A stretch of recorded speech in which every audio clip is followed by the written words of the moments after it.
Bismillahirrahmanirrahim. Assalamualaikum warahmatullahi wabarakatuh. Sebelumnya, di sini kami dari kelompok 5 akan mempresentasikan mengenai perlindungan data pribadi di era digital. Sebelumnya, perkenalkan nama saya Muhammad Rifki Apiliansyah dan rekan-rekan saya. Nama saya Muhammad David Ramadan. Nama saya Alfian Dwi Saputra. Nama saya Muhammad Al-Faris Firdaus. Nama saya Cynthia Aurelia. Oke, di sini pertama kita akan menjelaskan mengenai latar belakang dan konteks tentang perlindungan data pribadi di era digital.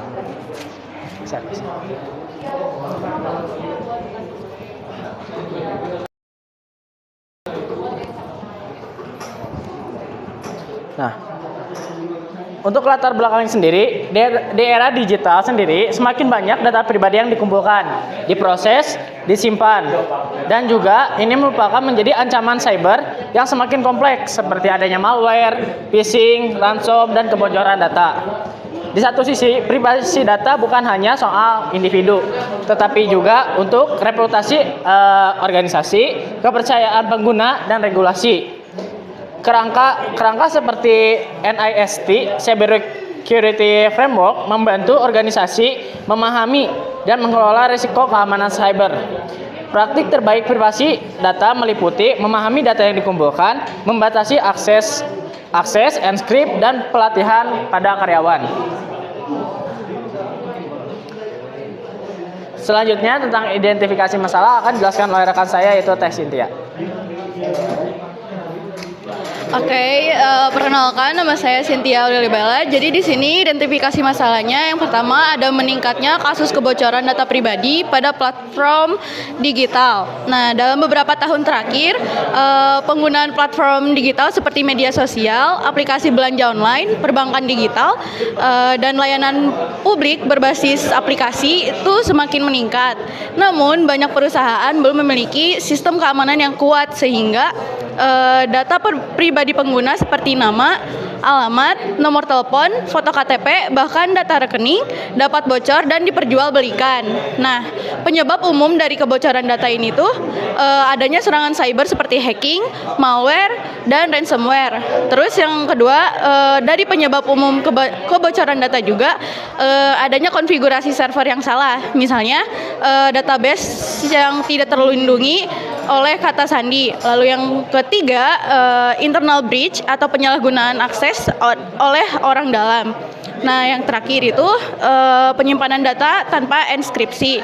Nah, dampak dari meningkatnya kasus kebocoran data ini tuh yang pertama pencurian identitas, yang kedua penyalahan gunaan akun atau keuangan, yang ketiga penipuan atas nama korban, lalu yang terakhir hilangnya kepercayaan publik terhadap platform digital. Lalu yang kedua ada rendahnya kesadaran masyarakat terhadap keamanan data. Nah, di sini tuh masih banyak penggunaan yang belum memahami pentingnya melindungi data diri mereka sendiri. Jadi tingkat literasi digital terkait keamanan data di masyarakat ini tuh masih rendah, sehingga pengguna sering melakukan tindakan beresiko. Contoh perilaku beresiko tuh kayak gimana sih? Yang pertama, menggunakan password yang sama untuk semua akun. Lalu yang kedua, mengklik link yang tidak diketahui. Yang ketiga, membagikan data pribadi sembarangan di media sosial. Lalu yang ketiga di sini ada kurangnya pengawasan dan standar keamanan pada perusahaan digital. Jadi di sini tuh tidak semua perusahaan digital, terutama startup atau platform baru, memiliki standar keamanan cyber yang baik. Nah, jadi beberapa perusahaan hanya berfokus pada pertumbuhan pengguna cepat, tetapi mengabaikan aspek perlindungannya. Terus next di sini ada penyebab masalah, penyebab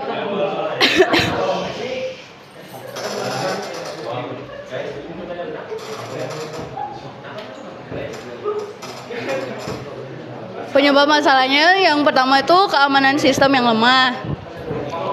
Di sini tuh yang pertama banyak platform digital dan organisasi yang belum memiliki sistem keamanan yang kuat.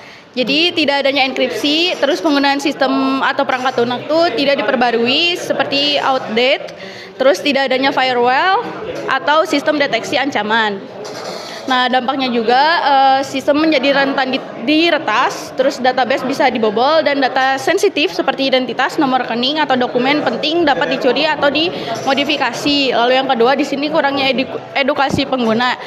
Nah, faktor manusia menjadi titik paling rentan dalam keamanan data. Jadi kesalahan umum pengguna tuh kayak tadi penggunaan kata sandi yang sama untuk semua akun, lalu menyimpan data pribadi di media sosial tanpa batas privasi, lalu mengunduh aplikasi dari sumber yang tidak resmi. Lalu yang ketiga di sini ada serangan cyber seperti malware, phishing, ransomware. Nah, di sini tuh dampaknya tuh datanya tuh bisa dicuri, dihapus atau dikunci sehingga mengganggu operasional organisasi dan merugikan korban secara finansial. Lalu yang terakhir di sini ada penyalahgunaan data oleh pihak internal atau eksternal. Jadi ini tuh seperti kebocoran data yang tidak selalu disebabkan oleh hacker dari luar. Nah, jadi bisa datang masalah ini tuh dari orang dalam perusahaannya. Terus juga dampaknya hilangnya kepercayaan pengguna terhadap platform atau organisasi. Lalu resiko hukum dan denda yang tinggi. Oke, selanjutnya akan dijelaskan oleh rekan saya.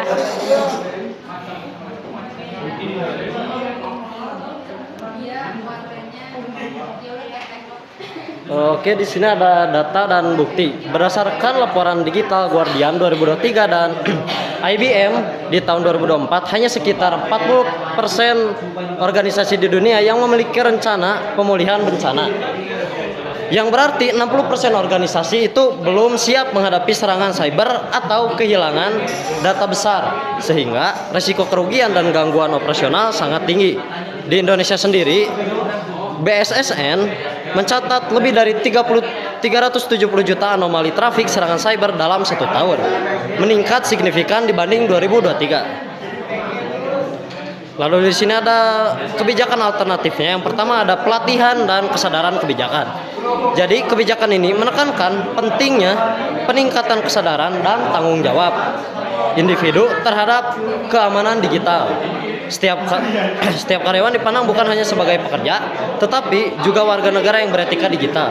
Kelebihan dari kebijakan ini yaitu membentuk budaya organisasi yang peduli dan beretika, meningkatkan tanggung jawab individu dalam menjaga data, dan mendorong kerjasama lintas departemen secara gotong royong. Lalu ada beberapa kelemahannya, yaitu butuh waktu untuk menanamkan nilai dan perilaku baru. Lalu perlu komitmen manajemen agar nilainya dijalankan konsisten. Lalu di sini ada yang kedua, yaitu kebijakan teknologi keamanan dan kontrol akses. Jadi kebijakan ini menekankan penerapan sistem teknologi yang adil, aman dan bertanggung jawab untuk melindungi data pribadi maupun kepentingan publik. Keamanan digital dipandang sebagai bagian dari menjaga privasi. Lalu ada kelebihannya, yaitu keamanan ini tidak hanya bersifat teknis tapi juga beretika, membangun kepercayaan antara organisasi dan pegawai, menumbuhkan kesadaran bahwa keamanan adalah tanggung jawab bersama. Lalu kelemahannya itu butuh keseimbangan antara transparansi dan keamanan internal, dan juga proses penerapan bisa lebih panjang karena perlu musyawarah lintas pihak. Dan yang terakhir itu ada tata kelola data dan privasi. Kebijakan ini bertujuan menciptakan pengelolaan data yang adil, bertanggung jawab, dan menghormati hak setiap individu. Mengatur siklus hidup data, pengumpulan, penyimpanan, pemrosesan, dan penghapusan. Lalu kelebihan dari kebijakan ini yaitu selaras dengan prinsip HAM dan nilai moral bangsa, membangun kepercayaan publik jangka panjang, mendorong tata kelola data yang transparan dan berkeadilan. Lalu kelemahannya itu memerlukan koordinasi lintas bagian agar diterapkannya secara nyata. Lalu proses audit dan revisi kebijakan bisa lebih lama karena melibatkan banyak pihak. Sekian dari saya, akan dilanjutkan oleh rekan saya. Baik, izinkan saya untuk membahas materi tentang perbandingan kebijakan nilai Pancasila dan rekomendasi kebijakan yang akan kami pilih. Next. Yang pertama, yang sudah dijelaskan oleh teman saya yaitu kebijakan pelatihan dan kesadaran keamanan. Yang dimana kebijakan pertama ini berfokus pada meningkatkan kesadaran dan edukasi keamanan digital. Yang dimana ini itu sejalan dengan sila kedua dan kelima Pancasila, yaitu kemanusiaan yang adil dan beradab serta keadilan sosial bagi seluruh rakyat Indonesia.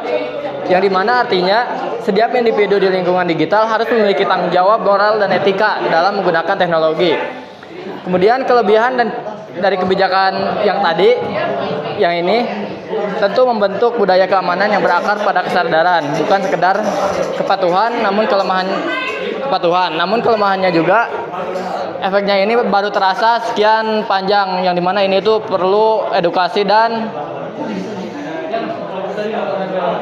pelatihan yang terus-menerus. Next. Nah, kemudian yang tadi dijelaskan juga oleh teman saya, yang kedua, kebijakan teknologi dan kontrol akses, yang dimana ini tuh menekankan kepada sila ketiga Persatuan Indonesia. Next. Kemudian yang ketiga, kebijakan tata kelola data dan privasi ini menekankan pada sila pertama dan kedua, ketuhanan yang Maha Esa dan keadilan manusia yang adil dan beradab. Next. Bukan apa. Nah, kemudian ini rekomendasi kebijakan berdasarkan nilai-nilai Pancasila, yang dimana kita merekomendasikan bahwa setiap kebijakan itu yang pertama integrasi holistik, yang dimana ini tuh kita perlu menggabungkan unsur manusia, teknologi dan tata kelola agar tercipta sistem keamanan yang adil dan menyeluruh. Yang dimana ini itu mencerminkan semangat gotong royong digital sesuai sila ketiga dan kelima. Kemudian kedua, ada penanaman etika digital, yang dimana teknologi tidak cukup hanya digunakan dengan pintar, tapi juga harus beradab. Nilai kemanusiaan harus tetap menjadi dasar setiap aktivitas digital. Kemudian yang ketiga, ada teknologi berlandaskan nilai ketuhanan, bahwa setiap kebijakan itu harus dijalankan dengan integritas, kejujuran dan kesadaran moral agar tidak disalahgunakan juga. Kemudian keempat, yang tadi yaitu tata kelola data yang transparan, yang dimana bahwa data kita itu dapat dikelola akan tetapi juga transparan begitu, yang dimana itu sesuai dengan nilai Pancasila yang kelima. Dan yang terakhir itu pemberdayaan sumber daya manusia digital, yang dimana pelatihan berkelanjutan penting agar setiap orang dapat berperan aktif menjaga keamanan dan persatuan di dunia digital. Segitu saja, yang selanjutnya akan dibahas oleh teman saya. Terima kasih Kang Salman atas waktunya. Jadi saya dapat menyampaikan materi saya. Jadi di sini kita tuh membuat poster sebagai rencana tindak lanjut. Di dalam poster tersebut itu ada beberapa poin tentang pencegahan serangan cyber. Dan poster ini tuh dibuat bukan untuk end user, tetapi untuk edukator. Nah, edukator yang saya maksud itu apa sih? Edukator yang saya maksud adalah seperti IT staff di perusahaan atau dosen atau guru. Jadi bukan end user seperti kita. Nah, alasan kami menggunakan edukator karena edukator itu menyesuaikan gaya penyampaian sesuai audiens. Kalau kita ingin membicarakan tentang misalnya tema malware atau reverse engineering, orang-orang yang seperti lansia kan nggak akan mengerti gitu. Poster kita di sini adalah untuk menyampaikan pencegahan serangan cyber ke edukator. Selanjutnya edukator juga bisa menyampaikan secara langsung gitu demonstrasinya agar si end user itu dapat menerima gambaran yang jelas. Dan untuk selanjutnya boleh tolong dipencet. Dan ini juga ada beberapa kesimpulan ya. Misalnya meningkatkan risiko keamanan dan privasi di era digital yang tadi sudah disampaikan oleh teman saya. Terus ada masalah utamanya juga berupa poin-poin dan penyebabnya. Mungkin bisa dilanjut kesimpulannya. Dan untuk kesimpulan yang kedua di sini ada 2 poin. Yang pertama itu ada dari data dan bukti. Ini tuh berdasarkan laporan dari IBM dan Digital Guardian. Terus tuh ada dari poin ketiga, ada dari BSSN. Untuk kebijakan dan strategi di sini ada 3 poin yang telah teman kami sampaikan, yaitu pelatihan dan kesadaran, teknologi keamanan dan kontrol akses. Yang ketiga ada tata kelola data. Mungkin sekian yang dapat kami sampaikan. Terima kasih semuanya yang sudah mendengarkan.